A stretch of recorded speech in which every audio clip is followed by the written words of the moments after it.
What if the greatest gift you ever received became the very thing that could hurt you? A prince found a horse that could touch the clouds, but forgot to learn how to land. In a kingdom where the desert met the sea, there lived a king with 3 children. The eldest loved battles, the middle child loved books, but the youngest, Prince Darian, loved wonders. He chased sunsets. He climbed towers just to feel the wind. On the morning of the great festival, a traveling craftsman arrived at the palace gates. He was old, wrapped in a dusty cloak, and he carried with him something extraordinary. A wooden horse, painted the color of midnight, with silver hooves and amber eyes. "A gift for the king," the old man said. "This horse obeys no reins. It obeys only intention."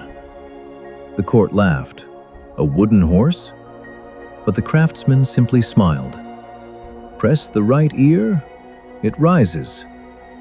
As soon as Prince Darian heard this, his eyes lit up like lanterns. Without giving a second thought, he ran towards the horse.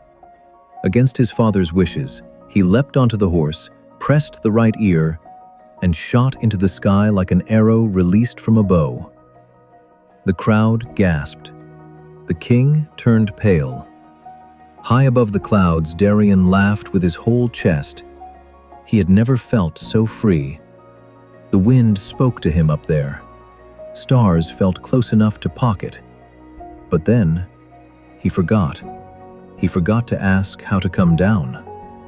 The horse carried him across seas and mountains, over cities where no one knew his name, until he finally landed, crashing gently, in the garden of a distant kingdom.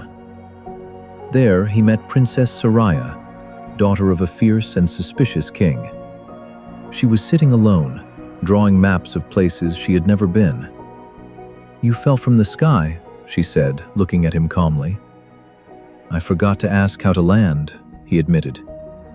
She laughed, not cruelly, but with understanding. "I forget things too. Important things." They talked until the stars appeared. But her father, the king, saw a stranger in his garden and ordered Darian thrown into the palace dungeon. Inside that cold stone room, with only a tiny window showing a square of sky, Darian finally understood something. He had been given the power to fly and had never once stopped to understand it. Days passed. Soraya secretly brought him food and, more importantly, answers. She had gone to the craftsman's horse, still resting in the garden, and studied it carefully. "There is a second lever," she told him quietly through the door. "Behind the left ear. Not the ear itself, behind it. That is how you control the descent." When the guards grew careless one evening, Darian escaped. He found the horse. He pressed behind the left ear, and this time, the horse listened to him completely. He could have flown away alone. Instead, he landed back at Soraya's window. "Come," he said simply.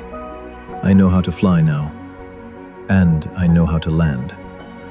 They rode together, not recklessly, not blindly, but together, with intention, back across the sea, back toward his kingdom. When Darian returned, his father rushed forward with relief and anger both. "You could have died," the king said. "I almost did," Darian replied. "Not from falling, from never learning how to stop." He turned to face the court and spoke clearly. "A gift without understanding is just a beautiful danger. The horse was never the miracle. Learning to use it wisely, that was the miracle." The old craftsman, who had stayed at the palace all these days, smiled from the corner of the hall. He bowed and quietly disappeared.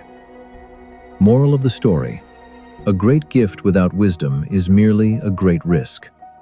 Fly high, but learn how to land.